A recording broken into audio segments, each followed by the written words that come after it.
Welcome to Girl-Preneur Power, a short series that teaches you how to run your own kid business.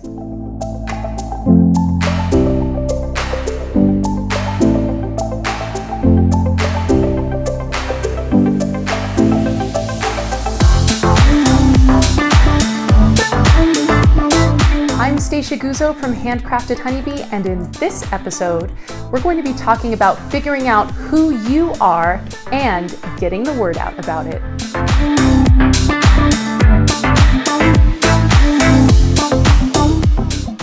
In the first episode of this series, we talked about the benefits and challenges of running your own kid business.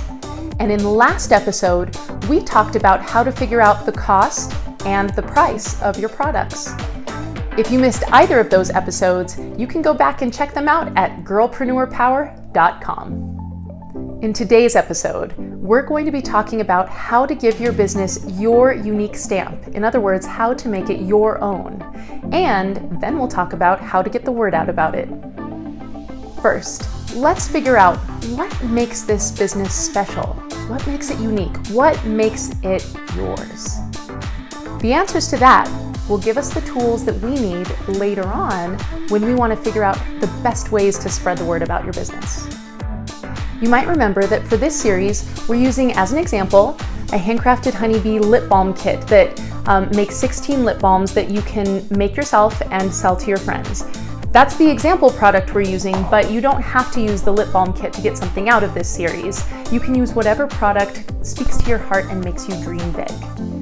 Now, let's assume that we're selling our 16 lip balms that we talked about from episode 2. Let's come up with why these lip balms are unique. What makes them special? What makes them yours? I want you to come up with 3 descriptions, 3 reasons that these lip balms are absolutely awesome, more awesome than any lip balms that your friends and family could get anywhere else. Maybe it's the fact that your lip balm is handmade, or luxurious, or fun, or funky. Maybe it's the special way that you decorate your labels. Maybe you give some money back from your sales, like Alina and Alina's Lemonade in episode 1. Maybe you make your lip balms a different color than any other lip balms you see on the market, or maybe you give them fun names like your favorite smoothie flavors. See, there are a ton of ways that you can make your product different, special, and uniquely yours. If you need a little bit of extra help, a little bit of space to write this down, we do have a downloadable PDF at girlpreneurpower.com under the episode 3 tab. So you can go ahead and download that and print it out and write down your ideas in that space, and that might help as well. For this example, since our lip balm kit has flavors that go along with ice cream, I think our pretend business that we're using as our example business will have different flavors of lip balm that are named after ice cream treats. Now comes one of the most fun parts of having your own business, giving it a name. Usually a business name gives one of the very first impressions of your business to your customers. And it's going to be the thing that represents your product best when you're not there to talk about it. Now think of the reasons that you wrote down that set your particular business apart. Start thinking about words or phrases that call upon those special and unique characteristics of your business. Nothing super crazy, nothing hard to spell, nothing hard to pronounce, but something that is fun and memorable. So I think I will name our pretend business Stacia's Lip Sundaes. It has my name in it, so it makes me feel like it's my own, like it's special and associated with me, which will be nice for friends and family. And since our lip balms are named after ice cream treats, the Lip Sundaes is sort of a play on words for that. So we have our unique characteristics for our business. We know what makes our business special. We have a business name. Now we have to figure out who exactly are we selling to? Who's our customer? Think about the things that set your business apart and who will buy your product based on the type of people that like the things that set you apart. So for example, people that buy Stacia's Lip Sundaes will definitely be people that like ice cream, will be people that like something that's a little bit more fun and playful, and they're people that will like handmade lip balm. Who will buy your product? Will it be moms who buy your product or other kids? Will it be people that like sports or like sweets? It's important to think about these things because once you figure out who you're selling to, then you can figure out where to find them. And once you figure out where to find them, spreading the word will become easy. Now, where will you sell your product? We'll talk a little bit more about online sales in the next episode, but for now, let's think about where you'll sell them in person. Think back to what you just figured out. You thought about who would be buying your lip balm. What type of person will be buying your product? Now think about where that type of person hangs out a lot.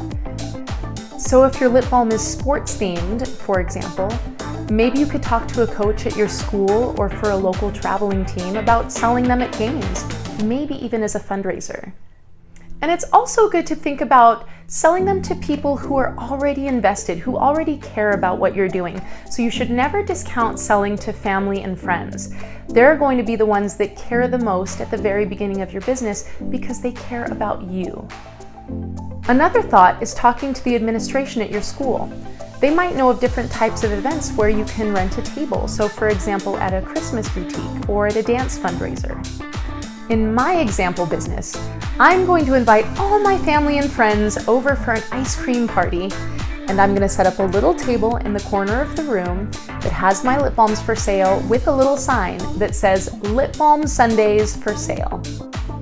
Lastly, we need to figure out how to spread the word even farther about this business. Your parents might want to post to their friends on social media, or you could print up flyers and post them or hand them out at school events, with permission, of course. You could even mail letters to family and friends letting them know about the business you're starting.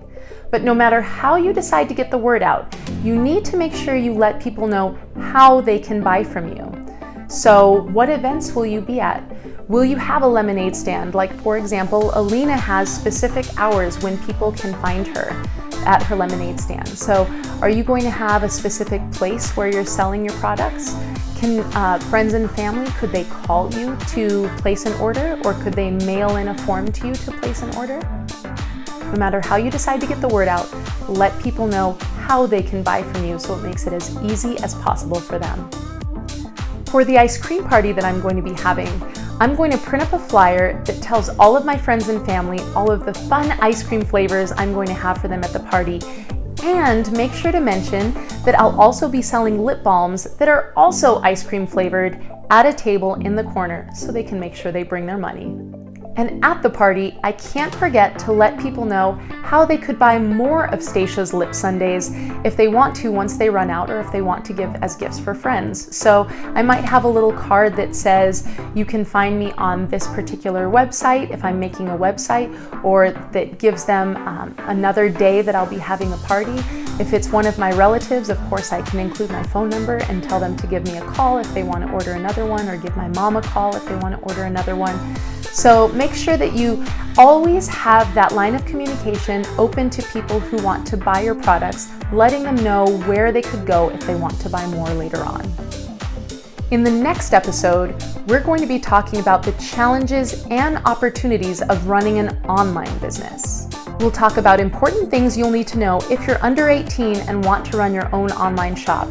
And we'll talk about other exciting ways to build your online presence. For notes from this episode, plus a free downloadable PDF that will help you figure out the special ingredient for your business, head on over to Girl-Preneurpower.com. We'll see you there, and we'll see you next time.